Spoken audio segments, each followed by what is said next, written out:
Hello everybody. In this brief video we will take a look at specifics of the Illinois school report cards. As a side note, the school report cards were a result of federal legislation in order for public schools to be held accountable for taxpayer dollars, because maybe you know or maybe you do not know that public schools are funded by taxpayer dollars. So it's important that we, the school districts, can show our public areas of interest in regards to the schools and the school districts. So if you notice here, I'm in the Illinois Illinois State Board of Education website, and I'm going to scroll over the section under Illinois Schools where it has the interactive report cards as well as report cards. So I'm going to click on report cards, and it'll bring me to the next page, which is an area that you have visited before, where it allows you to search by school name, city name, or district name. And it doesn't matter which way that you would like to search, and you can search by years as well. So if you wanted to go back in time and compare years of data, that would be great too. So I'm just going to go ahead and type in the name of a school, and I'm going to click search. And because I did a city name, it's going to give me some options here. I'm just going to pick the first one that comes off the top of the list.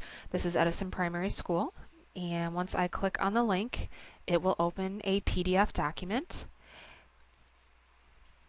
And as you might have noticed when you've done your research, that school report cards, no matter what public school in Illinois, have a very similar feel.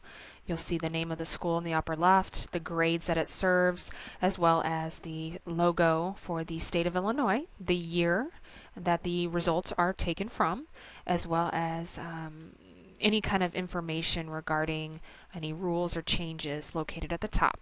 In the first section of a school report card, you will see the overview of students, and you'll notice here that it focuses on racial, ethnic, and other information.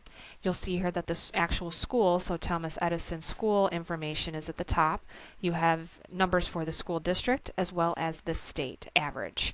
So as you can see, as you go through the different boxes or columns, you can see the breakdown, the racial background breakdown: white, black, Hispanic, Asian Pacific Islander, Native American, multiracial, and ethnic.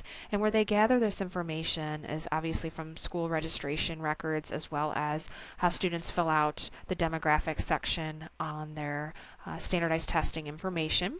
And you can see here that in this school district, 9.2% of the total school population is white, 38.9% black, 46.2% Hispanic, 0.4% Asian Pacific Islander, 0% Native American, and 5.3% multiracial ethnic.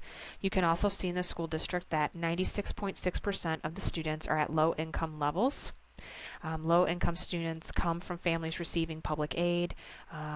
They might live in institutions for neglected or delinquent children, are supported in foster homes with public funds, or are eligible to receive free or reduced price lunches.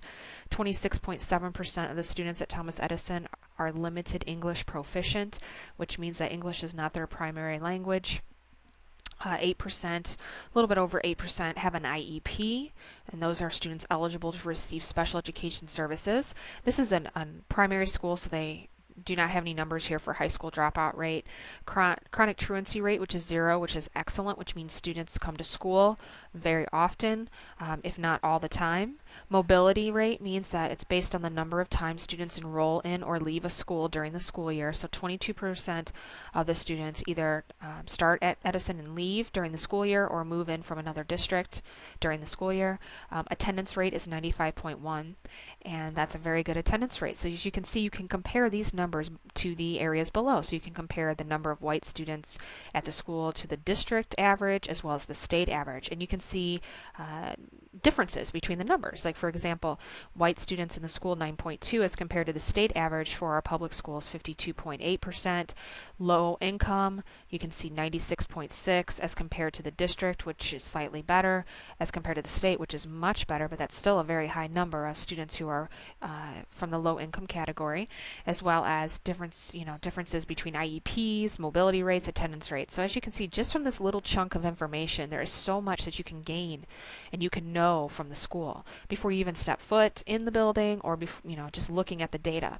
As you scroll through, instructional settings is next. You can see that they've made 100% parental contact, which means conferences, calls home, letters home, written correspondence, and you can see how it compares to the district and state, as well as the student to staff ratios. You can see how many students on average in a class compared to the teacher. So for every teacher, there are about 20 students in the classroom. That's slightly above the state average. Average class size, you can see here, it's about 25 in kindergarten, 23, 24, 26 per class. Pretty large class sizes compared to the state average of 20, around 21, 22. You can see here how many minutes a day they spend teaching core areas. Remember, core areas in the Illinois Learning Standards and the core subjects, math, science, English language, arts, and social science. So you can see here, this is third grade. That's when we start measuring the core areas, and that relates to the ISAT test. Remember the standardized tests. So 58 minutes of math, 28 minutes of science, 174 of English language arts, and 30 minutes of social studies. Teacher information is the next box, and you can see how many white, black, Hispanic, Asian Pacific Islander, Native American instructors they have on staff, as well as how many male and female. And you can see that there is very much a strong tendency for females to be teachers. It also gives you the overall numbers total. So in the state of Illinois, in 2010, we had over 130,000 educators. Teacher information, this again explains the year's experience of the teachers as well as master's degrees, those who have bachelor's degrees, and the emergency provisional credentials, which means teachers who are not who are teaching areas that they're not certified to teach. Sometimes if there is an illness or they're not able to fill a position, they will hire someone who is not certified in a certain subject area to teach that class for this semester or the year. The school district has to file paperwork with the state in order to get this approved, and this is designated by this .5. That someone is actually teaching classes that are not technically qualified to teach. School district finances is next. The average teacher salary, you can see that it's slightly below state teacher average, as well as the administrator's salary. This is the average salary for a principal, superintendent, etc., all added up and then averaged out. How much money they spend on instruction and general administration, support services, and other expenditures. You can see the breakdown compared to the state. Thomas Edison or Kankakee School District is in the orange, as well as the blue is the state of Illinois as an average. Next, you'll see the revenue. So you'll see how much money is taken in the district. So just like a business has to keep track of and accounting measures, the school district has, money coming in from local property taxes. You can see here it's about $16 million. Other local fundings that they receive from other grants, etc. State aid, federal funding. So the total budget for District 111 is right under $61 million a year. And then on the right hand side you can see how much that they spend a year towards education, debt service, all these different things that they have to spend money on. And you can see that it's slightly more than what they take in. So that would mean that they are in the negative, which is not a good thing. And then also it talks about other financial indicators, as well as the definitions or what the meanings are of the different financial terms, like equalized assessed valuation, total school tax rate, instructional expenditure per pupil, and operating expenditures per pupil. Now we're getting to the interesting part of the school report card. This is where they report out the test scores for the school year. So these are the overall averages of the state test scores, and they are categorized as meeting or exceeding the Illinois Learning Standards for the school and the district and the state.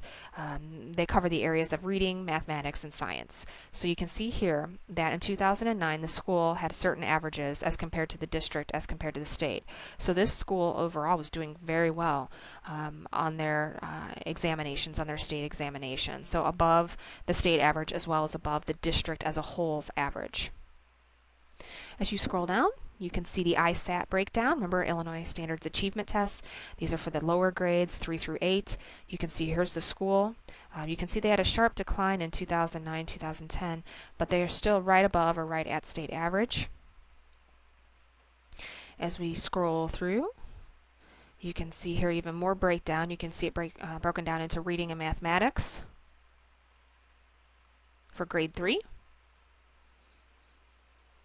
And as we keep going, it breaks it down even further by gender, racial and ethnic background, limited English proficient students, migrant students, students with disabilities, etc. So it just kind of shows you the reading and math for the school, the district, as well as the state. This is the percentage of students not tested. So if there are any exemptions or reasons why. So the number is actually pretty low overall of students who are not tested. And as you keep going, you can see it breaks it down into the levels for grade 3 in reading and mathematics and the percentages. So those who are at level 1, 2, 3, and then level 4, which is exceed standards. So you want a higher percentage there, or at least in levels 3 and 4. And you can see the breakdown by gender, racial, ethnic background, those who are economically disadvantaged, so those who are receiving free reduced lunch, because we know that there is correlation between students who do not get a good breakfast or lunch and how well that they perform in school, so they want to check those type of statistics. And then this is the part that relates to the No Child Left Behind Act, which was the federal legislation. And so basically we have this designation, it's called AYP, Adequate Yearly Progress, and that's what you want to see a yes by AYP, because that means you're meeting the guidelines set forth by the No Child Left Behind Act, which we'll discuss in class. According to this, they are not meeting AYP. They are meeting it in mathematics, but not in reading. And have they been identified for school improvement action, which means there are different levels if a school is not meeting AYP, that the state can intervene and ask teachers to attend workshops. They have to come up with plans in order to make those no's turn to yeses. But this school is not being identified for school improvement for those type of activities. You can also see the percent tested on the state tests and the breakdown, and you can see here that they're doing very well overall, but according to the strict guidelines of No Child Left Behind, they are not meeting in reading. So overall, this is the breakdown of the school report card. School report cards exist for all public schools in the state of Illinois. So if you are interested in learning more about schools that you plan on observing or that you would like to student teach or possibly even apply for a job one day, it's always a good idea to get an overview, a snapshot of a school by taking a look at the school report card.